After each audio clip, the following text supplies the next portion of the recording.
Good morning. I'd like to add my welcome to this virtual conference. It's exciting to know that there's this much interest in the Angel community, and the community is so engaged. I'm delighted to be part of this large-scale virtual conference. I think it's a great thing that we hopefully will be able to do more in the future, and I'll add my thanks to Illuminate for providing the technology. I've been asked to share a bit about Angel's picture of the future and the vision, and especially how that's shaping our view of teaching and learning technology going forward, how it's causing us to make decisions. I'm happy to do so, and I think that it's an important thing for us to be discussing. It's something that's constantly evolving and morphing, as I'm sure you're finding, so we need to be continuously engaged in the dialogue. Let me talk about how our views are shaped a bit. We really take a lot of feedback, and the principal thing we want to do is take feedback from you all.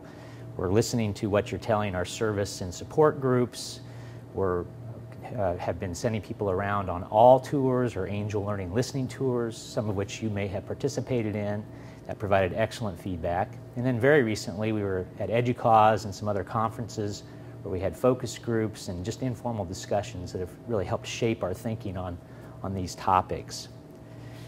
We mesh all of that feedback and a lot of discussion to try to shape a picture in the crystal ball, if you will, that then guides our decisions about what services to offer, what product changes to make, and really how we should be interacting with you. So I hope that you'll be able to understand a little bit about that picture and the state of that picture at this point in time as we're discussing things today. And I'll try to stay away from real product functionality at this point in time, other than to use it a little bit as an illustration of how we're applying these ideas. So let me start with a generalized view of the current state so I can provide some context for our future picture. This diagram depicts the relationship of some of the key elements in most higher education institutions. We show students in the classes and the relationship of the classes to programs, departments, and the institution as a whole, and of course all of which is supported by a group of resources, IT, instructional designers, and others. Now, to kind of frame how these parts work together, I would characterize most people's use of LMS today to build and deliver courses as a relatively independent activity. For the most part, instructors organize their own courses, add the material, the assessments themselves, and are able to do so without an enormous amount of coordination. That's basically the way courses have been developed for years, with or without technology. An illustration of this that brings it home for me is it's not uncommon for me to hear about a school, a new customer that will download and install Angel, set up a course, and within a matter of hours are actually building courses, all within, again, without a lot of cooperation or coordination. So that's great. The beauty of Angel is that it's so easy and that people can work independently. But that may not be the way things can be, or at least not as much so in the future. Now, that's not to say that those people aren't supported by instructors, instructional designers, and IT people. It just is the general tone of relative independence. These things are being shaped now, this world is being shaped, especially use of technology, by a number of drivers that are well discussed and well documented. The ones that are most on my mind are shown here on the right. With respect to this first one, engaging individuals, we've long known and talked about things like individual learning styles, types of intelligences, personalized learning plans. For a variety of reasons, including technology advances, we're seeing a lot more interesting applications of these ideas in practice, and that's very exciting. You know, these notions of engaging, student-centered education and increasing expectations for that are really on the rise. Now, unfortunately, those very same phenomena are causing a greater workload and time demand on both the instructors and the institution as a whole. So that's one driver that's very, very keen on our mind. Another driver is, at the same time, there's this push towards accreditation and accountability, which requires extra disciplines in ensuring that the students are actually demonstrating competencies against these stated outcomes. Now, I'm not going to go into the pros and cons of this particular driver, but the trend is certainly requiring more of our instructors and more from our course developers than ever before as they try to align the content, the assessments, with these particular stated outcomes. Now, on top of both of those comes an increase in demand.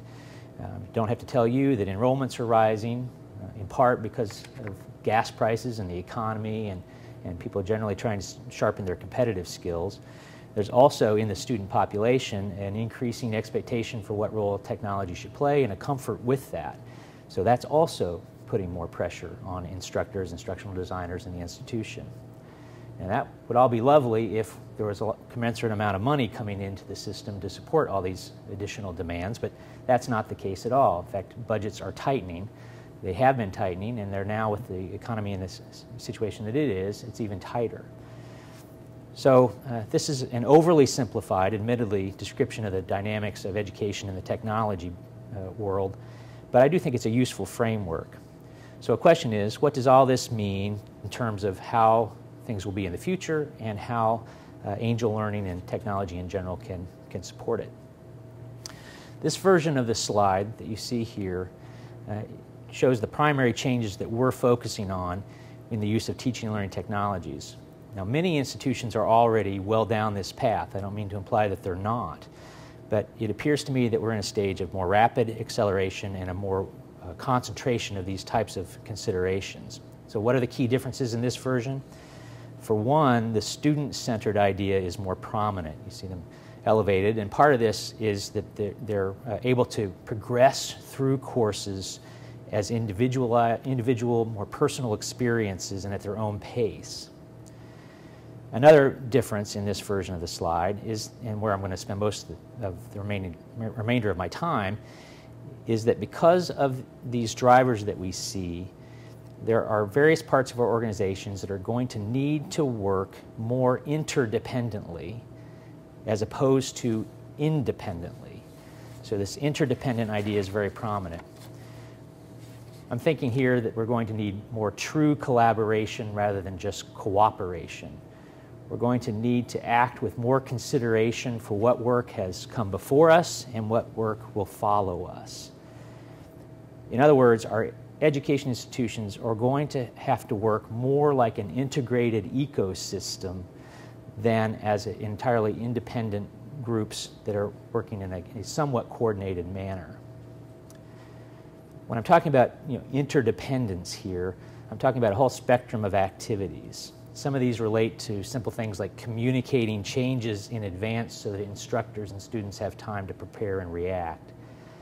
Some of this is about sharing the load for creating engaging content so that the burden doesn't fall all on one individual and so that there are various perspectives brought to bear. Some of this is about creating perspective in the institution so that I can see what's working and what's not and share those best practices. So there are lots of different flavors and implications of this interdependence. Now, unfortunately, interdependent systems are much more complex than independent systems. And complexity, if not viewed from a holistic perspective with an eye towards simplification, can introduce more inefficiencies and frustration than it's worth. So how is angel learning trying to approach this challenge? What I'll do here is take a moment to give an example from the real world and use it as an illustration of some of the ideas that form our thinking. Last week, in fact, I was speaking with a leader of a Texas college system whose story is a good example of what's going on with respect to interdependency. This slide shows some of the conflicting goals that this group is trying to achieve as they really step up their online programs and at the same time attempt to merge 5 independently operated campuses under one system. On the left of the slide are things that are pushing them towards coordinated, consistent, more centralized methods. A few of those include the idea that they have, over time, 20 different versions of a single course, which they now are wondering whether they need that many variations and whether that's effective. They're also unsure of whether they've covered the learning outcomes without gaps and without excessive redundancy. So those are the ideas that are pushing toward, again, consistency. On the right side of this slide is the other tension towards flexibility, independence, and autonomy. Now over here you've got things as basic as trying to keep instructors motivated and engaged with their interests, and also the instructor's ability to respond to the individual needs of the students in the courses. So there's very clearly a tension there.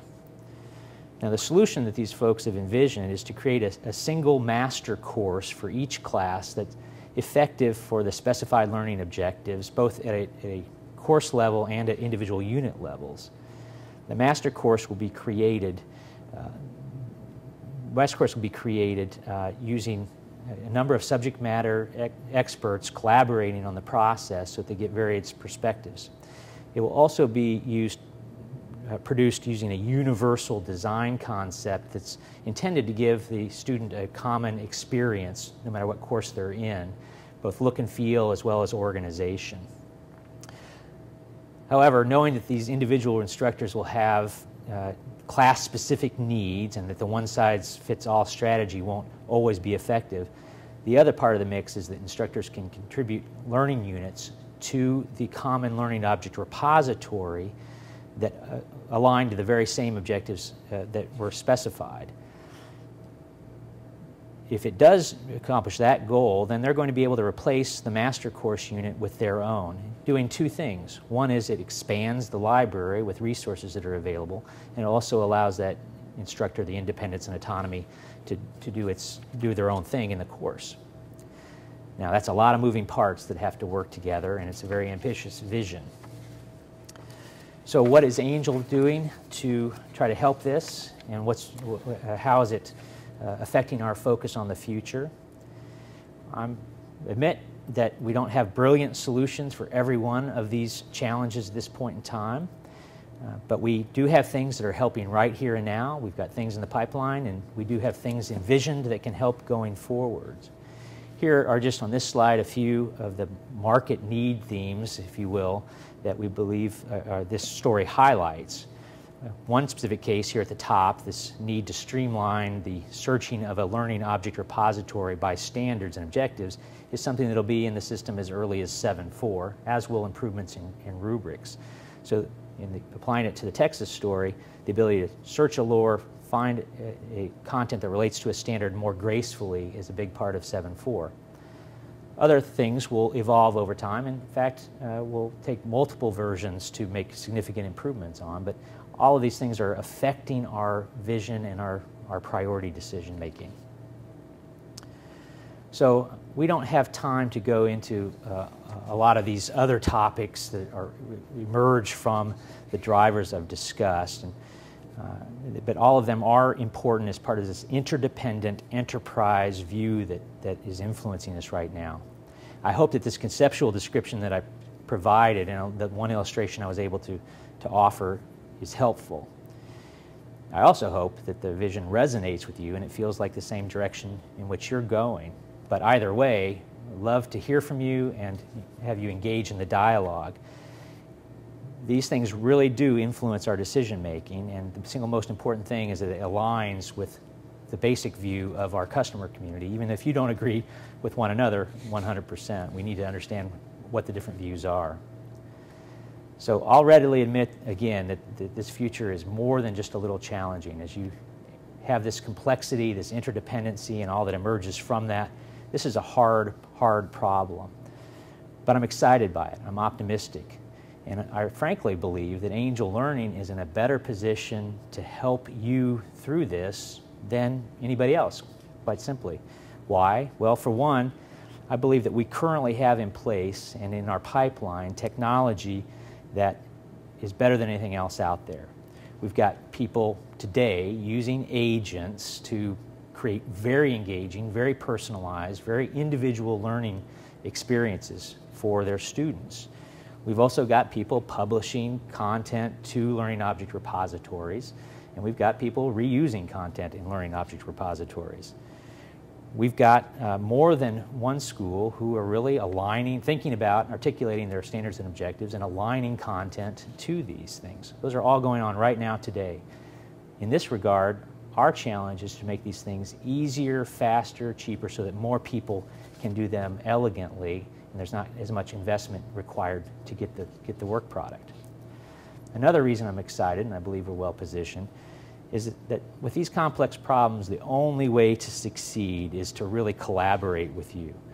And when I speak of collaboration, I'm not talking about passive sharing of information. I'm talking about truly challenging one another on these complex problems. I'm talking about openly sharing creative ideas and in the process perhaps exposing a few vulnerabilities. I'm talking about co-owning the responsibility for success and the result, not putting it on one or the other of us. This is the culture and spirit with which we tried to build this organization, on these ideas of collaboration. Collaboration both internally with one another and externally with you. And I believe that this experience places us in a better position to work with you on these hard problems and to succeed, because these challenges of interdependency, complexity, they're exciting, but they're real hard problems. So again, thank you for the opportunity to participate in this, and I believe we've allowed some time for some questions if there are any.